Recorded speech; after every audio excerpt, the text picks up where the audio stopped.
this is really my highlight of my day. Getting to spend time with you guys. I look forward to this. We believe when you say that. Are you feeling better?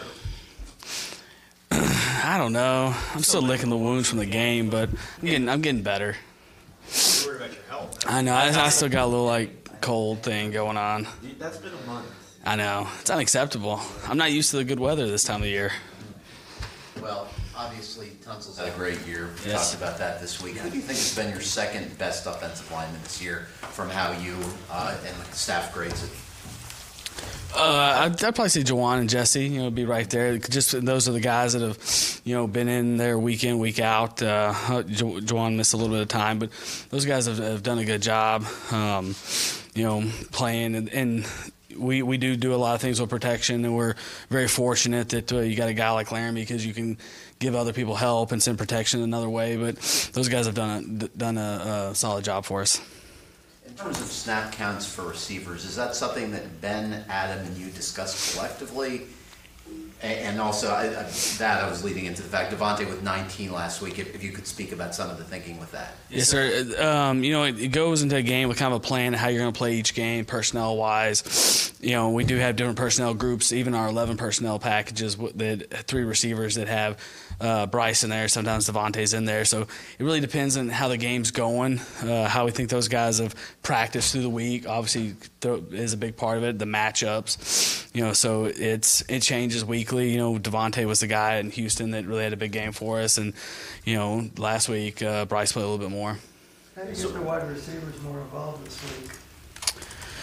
Well, and number one, everything in the passing game starts with protection. We need to do a much better job than what we did last week. And that's, you start talking about protection, and that goes into everyone. The problem is when you put up a number like 9 sacks, the first assumption everyone has the offensive line, but it's bigger than that. It starts with the coaches, and then it goes to the offensive line, then it goes to the quarterbacks and the running backs and tight ends, and the wide receivers getting off press. You got to do a good job in the timing of the play. So all that stuff goes into it. We got to protect better, and obviously once we start doing that, then the receivers get more involved. How much can you solve in 1 week? I mean, there's probably good reason to think that Jacksonville analyzed all 9 of those sacks and maybe tries to copy it.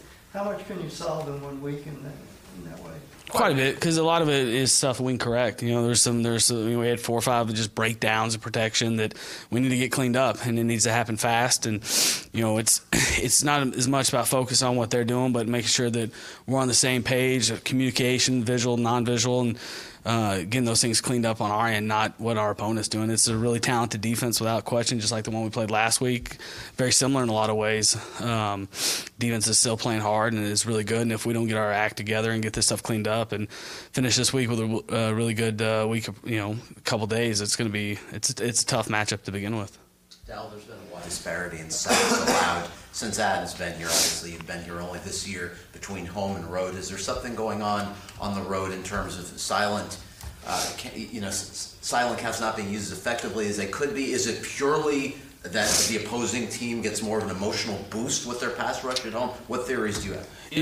It's a great question, Barry. It's one that probably needs to be studied in the offseason hard, but there are different things that go into the silent count, like you mentioned, is obviously an issue. When you play in a dome and you're playing really good pass rushers, sometimes it's just that team. Minnesota's a really good pass rushing team. We all knew it. They were in the NFC Championship game last year, and those guys can get after you if And the other thing is, look at the situations of the game. I think we gave up 6 sacks and 7 8-man protections. And when you're in 3rd and 8, 3rd and 9, 3rd and 10, you're playing on their terms.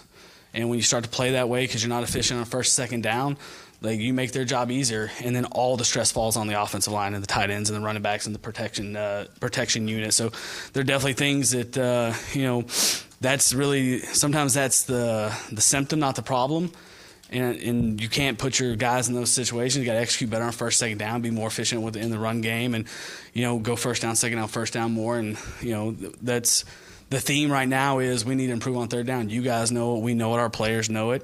But we also need to do a better job converting 1st downs and getting explosive plays on 1st and 2nd down. After Kalen had that long run, I think your next 5 drives netted minus 30 yards or something. Yeah. How do you explain it? That's what the story of the game was, because you go look at the game, it's 21-17 with, I think we had 3 series in a row that I think we might have gone 3 and out for maybe 4 or 5 plays, but that was a series of game to me where we had momentum back, got it back close to a 1-score game, and we needed to do something, and we didn't execute well enough. We didn't coach it well enough in that situation, and they did a better job than we did. They had the long punt return. Defense did a good job holding them to 3, and offensively we didn't put anything together. We need to go back to work and clean the things up that we made mistakes on, and it's not one thing. It was a missed Mike point in one series, then a lineman issue, and then a third down play when you're 3rd and 11 or 3rd and 12, and the percentage of those things happen are not good, or converting on those situations, especially versus a really good defense, and that's what it comes down to, is being efficient and executing better. What was that like to experience for you as a coach? You look for, how can I help the group at this moment? How can I help the quarterback? What can I give him at this moment to help him? And when things are going, like when it starts getting that way, you really got to go back and focus on your technique and fundamentals, because there is like the feeling of in the game of, as a player, as a coach, when you feel the swing and momentum, it's like, hey, we're back in this thing. We got to put a drive together, and like we got a chance to go take the lead if we can put one together. And the frustration, just the frustration and dealing with that stuff and making sure that like the communication's there. And obviously it's frustrating and something.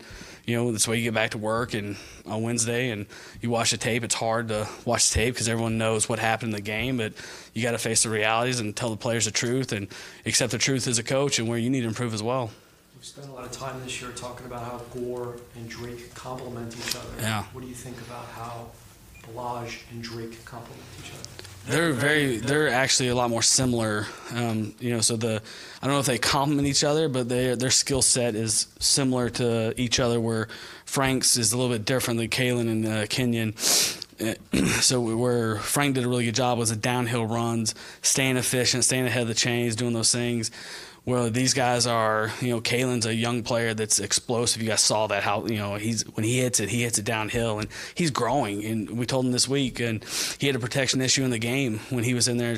You're not a rookie anymore. We're deep enough in the season where, like, you're not a rookie. There's no more excuses for you. And our expectations for you are to go in and play well when you get your opportunities. And, so they'll probably use more similar than separate. Like, last week the packages were different, the last 13, 14 weeks with those two guys, with Drake and Gore. But these guys, their skill set is closer to being the same. Dowell, in terms of going to Gesicki on the first play, were you and Adam thinking going in we're doing this only because of a matchup issue, or was there a general mindset of we need to get him involved early? Well, it's, each week it definitely always starts with the matchup, always. And they played a coverage that we felt like, hey, Mike might be able to get some more targets this week, and if we can get them in their quarters coverage or zone, there's a little more access into the defense. And some of these teams just play straight up man, and so that was the thought process in it. We'd like to get Mike more involved weekly and need to continue to increase his numbers, and he needs to produce. We went into the season thinking, I think a lot of people were thinking, that a lot of the offense would be built around Kenyon Drake as far as the running game. And obviously Frank Gore was carrying the load for a large part of the year. And then when Frank went down on Sunday, he turned mainly to Balaj, and Drake finished the game with only 1 carry. Do you sense that Kenyon might be getting frustrated?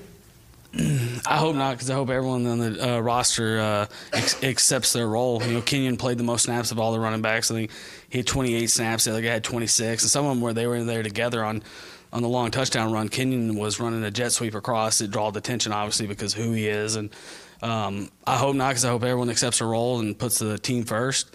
And, their roles are defined. They know going into it. What we expect, and things can change inside a game, but Kenyon's a big part of this offense. Whether he has 25 carries this week or 1 carry, he's always going to be a part of the offense. With Devontae Parker, we've seen him sort of get phased out of the offense or disappear from the offense. What has happened? Is it practices? Is it the shoulder? What's going on there with Devontae? I think it's a combination of a bunch of different things. It's a combination of the injuries. It's a combination of production, practice.